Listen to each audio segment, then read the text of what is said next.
Yo, what's good, everybody? I'm your boy Jadiro, and this is my leveling guide for Barbarian in Diablo 4 for Season 4, and this Unga Bunga Barbarian build is quite crazy.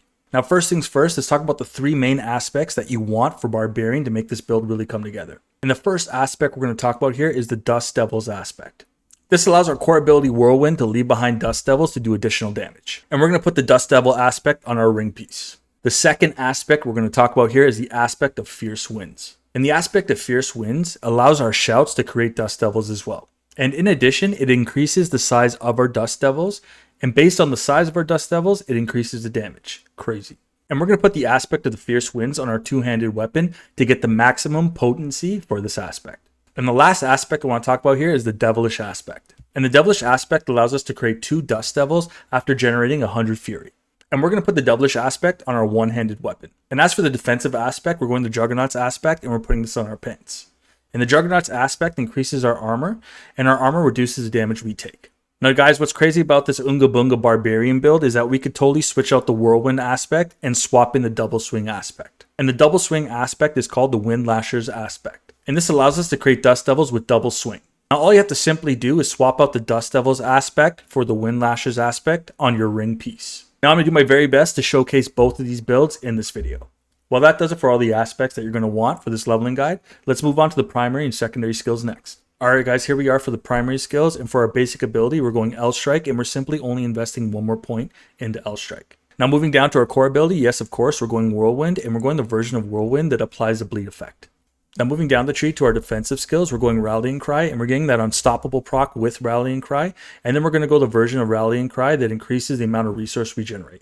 Then down to our brawling skills, we're going War Cry, and we're going the version of War Cry that increases the amount of damage we do when we proc War Cry. Additionally, for our brawling skills, we're going Charge, and we're going the version of Charge that reduces its own cooldown. Now we're going to skip past the weapon mastery and move right onto the ultimate skills, and for the ultimate skills, we're going Wrath of the Berserker. And for our key passive guys, we're going Unconstrained, and this increases the damage we deal while berserking. So that does it for all the primary skills. Let's move on to those secondary skills next. As for our secondary skills, we're investing 1 into Tempered Fury just to increase our maximum Fury, but what we really want here is Invigorating Fury. So this heals us every time we spend Fury. Next, we're going to put a full 3 into Wall Up, and this increases the damage we deal with bludgeoning weapons to vulnerable enemies. And I'll explain how we make enemies vulnerable in just a bit. And then we're investing a full 3 into Heavy Handed, and this increases the critical strike damage we deal with two-handed weapons. Moving up the tree, we're putting 1 into Thick Skin, but what we really want here is Counteroffensive, and we're putting a full 3 into Counteroffensive. Now, Thick Skin allows us to get Fortify every time we get hit, and then when we're fortifying over 50% of our maximum life, we increase the damage we deal with Counteroffensive. Next, we're going to put a full 3 into Pit Fighter simply for damage. And moving up to our brawling skills here, we're going to put a full 3 into Aggressive Resistance. So while we're berserking, we're taking less damage.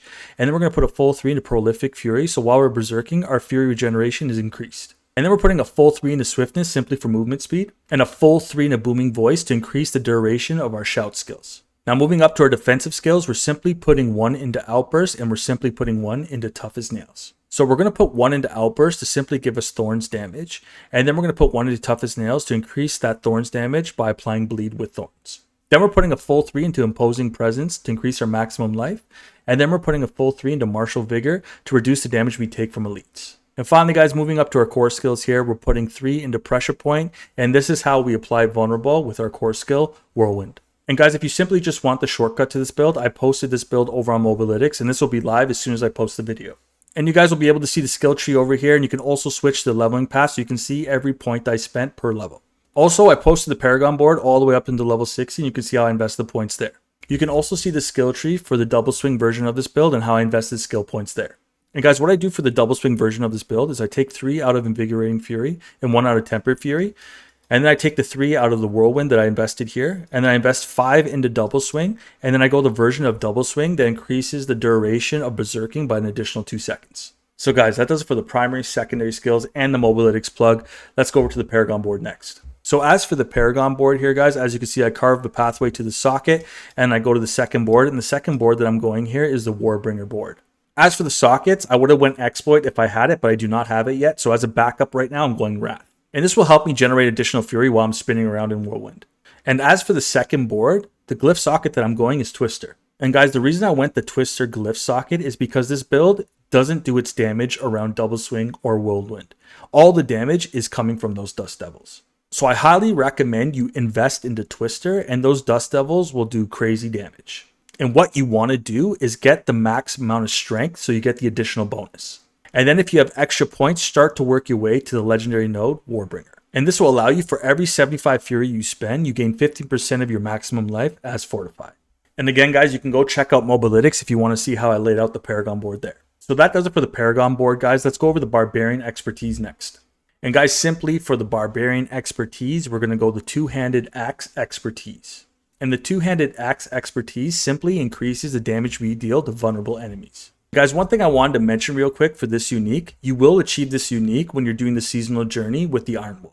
So don't worry about it, you're guaranteed to get this. And Ars Magnum simply increases the damage you deal while draining your fury. And guys, another quick tip here, I don't see a lot of people mentioning this kind of stuff, but as for our lunging strike, so the weapons we're using for this is our one-handed weapons. And then as for our Whirlwind, we're using our slashing weapon, which is our polearm, or it could be an axe as well. And then for charge, we're using our bludgeoning weapon, which is our two-handed mace. And just overall, I have different arsenal selection on all my abilities because I want to get that Barbarian Expertise up as fast as possible. And guys, my last Season 4 quick tip here is along your seasonal journey, you're going to unlock Smoldering Ashes. And when you go to your seasonal blessings, this is where you invest your Smoldering Ashes. And all I'm suggesting is that you invest into the Urn of Aggression to increase the amount of XP you gain by 20%. And then the second thing you want to invest into, in my personal opinion, is the Urn of Iron. This will increase your reputation gains with the Iron Wolves when you're doing Helltide activities. Now again, I don't see too many people mentioning this kind of stuff, so I thought I'd keep you guys informed.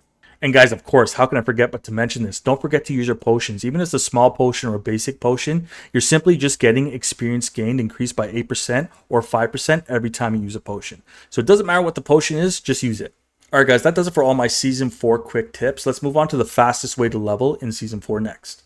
Alright guys, so you want to level up quick. The first thing you want to locate on the map, of course, is where the Iron Wolves base camp is. And of course, one of the fastest ways that you can level up is doing the Helltide. And guys, I highly stress just doing the reputation grind with the Iron Wolves. You get some of the craziest items you'll ever get for your class by doing this reputation grind. But enough jibber jabber about the Iron Wolves, guys. I'm going to show you what the Helltide's like in World Tier 4 with only Sacreds on.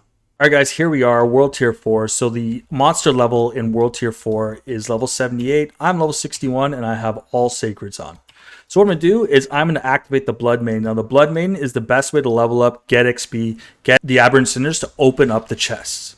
So I'll wait till she summons and I'll come right back. But as you can see, man, Whirlwind's still doing this thing. Again, it's not the Whirlwind doing the damage. The Whirlwind is just so we can passively move through enemies. The real damage is coming from the Dust Devils. And the best part about doing the Blood Maiding is everyone on the map starts to show up. And that's my favorite part about Diablo 4 right now, is that everyone's down to play and that the game is in the most fun spot it's ever been. Alright, let's see what happens. She's up here. If I die, I die. But let's see where we get to with our Aberrant Cinders when I come back. Here we go. We got her. Boom. Loot shower. Let's go. Alright guys, so that was the Blood Maiden, man. That's one of the fastest ways to level up. You're going to get crazy experience. You're going to get crazy loot from that as well. But more people show up and she turns into like a raid boss. So you're pretty much getting one-tapped every time. However, there's other ways to level up, and that's by collecting Grim Favor, of course. And you can do some of those Grim Favor objectives in the Helltide itself. By doing Grim Favor, guys, you're able to unlock the Nightmare Sigils. So this is another way I found was a great way to level up real quick. And it's also a great way to start leveling up your glyphs. So you can do Nightmare Dungeons to go through the game really quick and start getting some really good XP as well.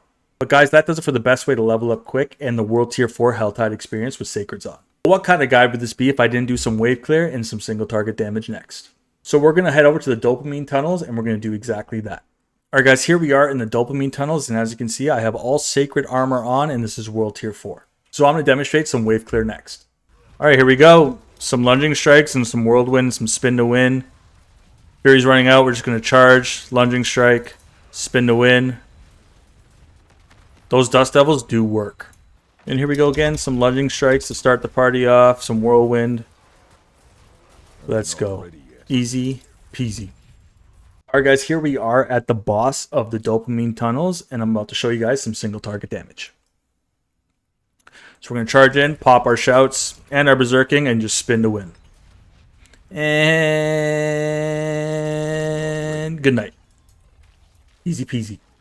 Now guys, I normally don't do this, but I'm going to show you guys the double swing version of the Unga Bunga build next.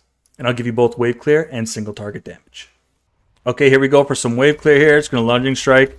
And then you start doing double swing, and just cleave our way through all the enemies. It's just as effective as the Whirlwind build. More wave clear. Woo! I'm not ready yet. Man, those Dust Devils just wipe screen. And guys, here we are at the boss again of the Dopamine Tunnels with the Unga Bunga Double Swing version. Let's go. Charge in.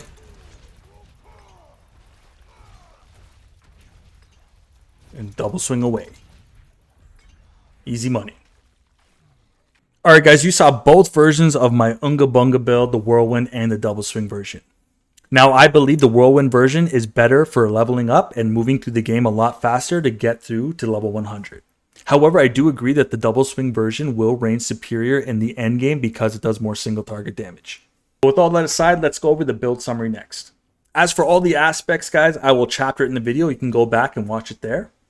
As for the skill tree, we're going L Strike for our basic attack, then we're going Whirlwind for our core ability, then we're going Rallying Cry and War Cry, and then we're also going Charge, and as our ultimate ability, we're going Wrath of the Berserker. And as our key passive, we're going Unconstrained. As for the Paragon board, guys, I'm going to chapter that for you in this video. You can go back and watch it there. Or you can go over to Mobalytics and you can get the skill tree and the Paragon board all in one. And the last thing I want to mention here, guys, is you can also go the Double Swing version of this build by simply switching out one aspect. Well guys, that does it for me. I hope you enjoyed this video, and don't worry about liking and subscribing. If you guys simply enjoyed today's video or it brought you any kind of value, that's all I could ask for. Thank you guys so much. Well, that does it for me, guys. I'm your boy Jiro, signing out for now. Peace.